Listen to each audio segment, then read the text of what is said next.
Good morning, everybody. Actually very happy to be here. I actually work for SAP, which for people who don't know who SAP are, it's either the first largest business software company in the world or the second largest software company in the world, depending on the definition. We tend to define it in such a way as we come out as the first largest software company in the world, but that's just marketing for you. SAP has long had an issue with one particular aspect, I feel, of the use of software to manage any kind of process, which I think is a valuable lesson for any aspect of business where you're actually trying to improve business efficiency. Okay. That's okay, no problem. And that is, well, you'll probably find out now why I'm so happy to be here, is design thinking. Design thinking is something which is a rocket going through the IT industry at the moment. I think largely because of the likes of people like Steve Jobs and iPads and the fact that anybody leaving university now going and working for industry is so completely skilled up with technology and with easy to use technology, with consumer technology in effect, that they expect technology to be easy to use. And you think, well, how does that apply to specific business processes? How do you apply a design thinking on a sort of corporate level? And the simple answer to that is it's always been difficult. I'll give you some concrete examples of why design thinking is important if you're trying to re-engineer business processes, you're trying to improve business process management and so on. We've got a huge community of followers on a website called the Software Developer Network, Software Community Network. And the number of users is in the region of 2.75 million people globally. Yeah. That's a community of developers, it's a community of users, students. My responsibility is actually for something called the University Alliances Program, and my sort of remit is the United Kingdom, Ireland and the Benelux, but I actually have a number of other global hats, one of which is, oddly enough, related to design thinking. But one of the things that you would notice, I won't actually give you the link. The link itself is very long. There's a bit of a warning sign there, so warning. If you're thinking about design thinking, if you actually provide a website address, and the website address is so long that I can't just tell it to you now, I would have to put up a slide to show you, well, that's kind of an indicator of how our design thinking has been set for the last few years. Luckily that's changing. But just to give you an idea, on our own University Alliances community page, for example, we have approximately 80 active links on our landing page, and each of these is approximately the same size in font, approximately the same color. There is no particularly well thought out structure in terms of what we call, the F shape.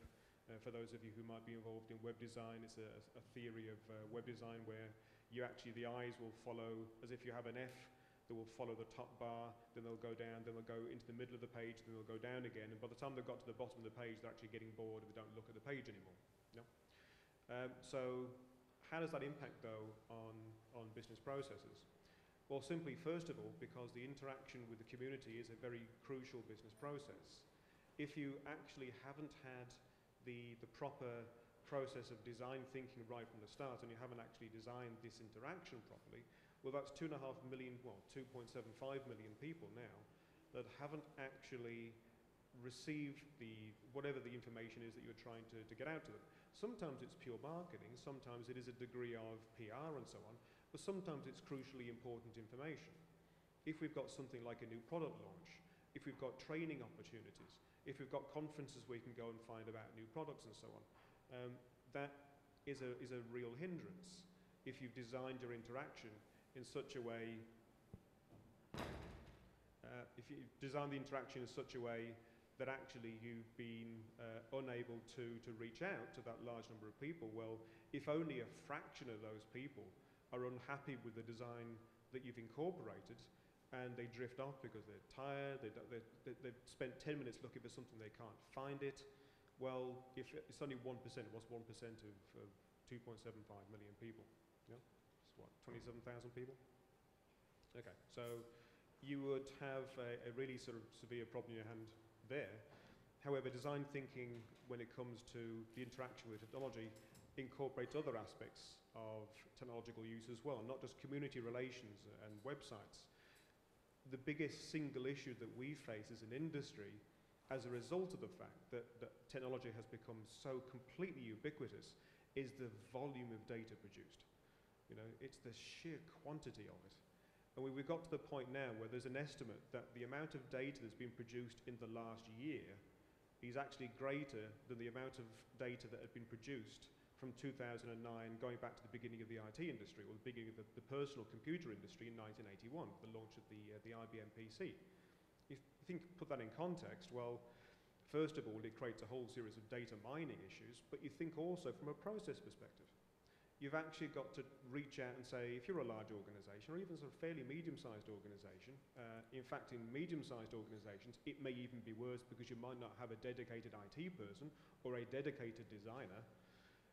You're actually faced with the fact that all the decisions that you need to make are actually buried within a volume of data that means that you simply can't extract the data that you need. You can't interpret it. And if you can't interpret it, you can't reach the right decision. So one of the aspects of what we're trying to do now actually is incorporating design thinking into things like dashboards. A lot of companies use dashboards now. We have a company called AstraZeneca, for example. You probably know it's a huge pharmaceuticals company. They, a little while ago, probably about a month or so ago in fact, announced through one of our websites that they're actually incorporating 10,000 dashboard screens into their organization. What that means is that employees within the company will actually have dashboards on their PCs which will give them access to various aspects of AstraZeneca's business. Now obviously the managing director, the chief executive and so on will have access to the corporate dashboard. However, there will be other filter versions of dashboards so that people in various lower down processes and different sort of middle management roles and so on will be able to look at different aspects of the business. You know? Now, the pharmaceuticals industry is a crucial example because actually they're one of the industries which is facing the largest growth of data. And the reason for that is simply because they have a huge volume of trial data. You know, I mean, for every new drug that comes out, the estimate is that actually every new drug which is on patent, which means that it's got a patent which can last sort of 10 years, costs in the region of £500 million to develop and generates, as you can imagine, a lot of data. The company needs to make sure that that data is qualified in such a way that it presents the data in the best way possible. Yeah? And one of the ways that you actually do that is to make sure that you actually know which data you have for a start. You know, if you can imagine if this was all on paper and pen and so on, you simply wouldn't be able to interpret any of it. Yeah? However, there are other uses of data as well. And I think one of the issues that we're facing is it's a case of, well, you have the potential for improving business processes. You have the potential for being able to make better use of data. However, the single largest issue that we face is that it's very difficult to keep up with the speed of change if you don't have that sort of design thinking ethos. Somebody mentioned, I think it was it you? I think mentioned InnoJams, yeah? Or was it you, Keith? Okay, it was you, yeah? Well, we've got an InnoJam concept as well. An InnoJam is simply being able to get a group of students into a room. We basically lock the doors for 30 hours or so. We usually have teams, maybe 4 or 5 teams, and maybe 4 or 5 students each. And what they do is they're given various tools that we provide them with for free. And they basically come up with a demonstration, something which they can then, in some cases, put onto our app store. We have an internal app store, which is then rolled out to large companies. And the students will actually get the revenue from that. So it's quite nice for them, 20, 21 years old or something, and it looks very nice on the CV that you developed an app which SAP has rolled out, of course. However, the reason that we're doing that is because the standard way of teaching computing science, for example, our tools and so on are incorporated into lots of different degrees, not just computing science, also business process management, operations management, some cases even economics. But the issue we face is simply one that we can't keep up with the fact that that standard way of providing curricula and teaching is not very adaptive. We will perhaps work with usually several large companies, as it happens. We're working with Birmingham Council. Ardavan over there is one of my sort of closest colleagues. I've known him and Birmingham City University for a number of years, designing a great deal of depth of interaction with some of his students. The standard curriculum means that we will take perhaps a year to design the curricula, and then we will incorporate it slowly so that universities will start to roll it out. They'll start to make use of it perhaps over the course of a couple of years. And the issue we have there is, well, then the curricula is probably much out of date. For some things like ERP, enterprise resources planning, which is something which not everybody would be familiar with. However, the curricula are at is something which doesn't really need to be amended that often. However, if you're talking about design thinking, if you're talking about the creation of dashboards, if you're talking about the creation of new graphical user interfaces, which is of course crucial when you're involved in business process re-engineering, the issue you have then is simply one that you need to make sure that the people who are leaving university have very relevant, very up-to-date skills and are able to enter the workforce with things that might have only been developed in the last 6 months or a year. You know, not 5 years ago, certainly not 10 years ago. 10 years ago is ancient history in the IT industry.